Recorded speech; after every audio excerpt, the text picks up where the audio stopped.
Quentin Tarantino's surprising decision to cancel his planned 10th and final film, The Movie Critic, proves that his self-imposed career limit is a hindrance, rather than a help to the director.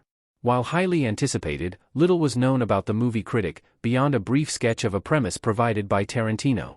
However, while the 61-year-old's various statements on the project have been intriguing, his decision to cancel the film highlights problems that extend beyond the issues that might normally affect a movie's production.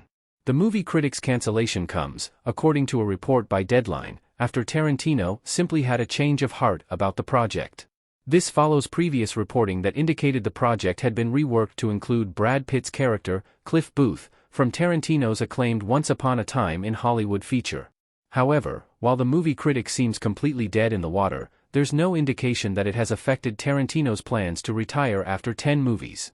While this makes sense, given the director was clearly unhappy with how the film was developing, it also proves how flawed the plan is. The Movie Critic's development shows how much pressure is on Quentin Tarantino's final movie. Given the secrecy that often surrounds Tarantino projects, his Hateful Eight movie was infamously nearly cancelled following a script leak. The lack of information around The Movie Critic is unsurprising. However, what has emerged about the project makes it clear that the uncertainty around the film's development reflects the pressure Tarantino put himself under to execute his swan song. Early in the film's development, for instance, there was no indication that Brad Pitt's character would feature, and the decision to retroactively turn the project into a witty sequel evidently didn't work for Tarantino in hindsight. The project's changing story and direction, from a semi-true story based on a guy who really lived but was never really famous, and used to write movie reviews for a porno rag, via Deadline 2023, to a witty follow-up, shows that Tarantino's self-imposed limit is hugely ratcheting up the pressure and expectation around what his final film will be. Were it not for the 10-movie rule, Tarantino could avoid conflating the two projects. The fact that, ahead of The Movie Critic's cancellation, Tarantino felt compelled to cram all his ideas into one film proves that one movie is insufficient to satisfy his storytelling instincts. Quentin Tarantino's 10-movie rule is limiting his storytelling ability. Quentin Tarantino as Warren in Death Proof. Originally, Tarantino came up with his 10-movie limit based on a flawed theory that directors' powers often fade with age. While the rule has always been somewhat flexible, Tarantino has been relatively firm in his commitment to the concept after first raising it as a possibility.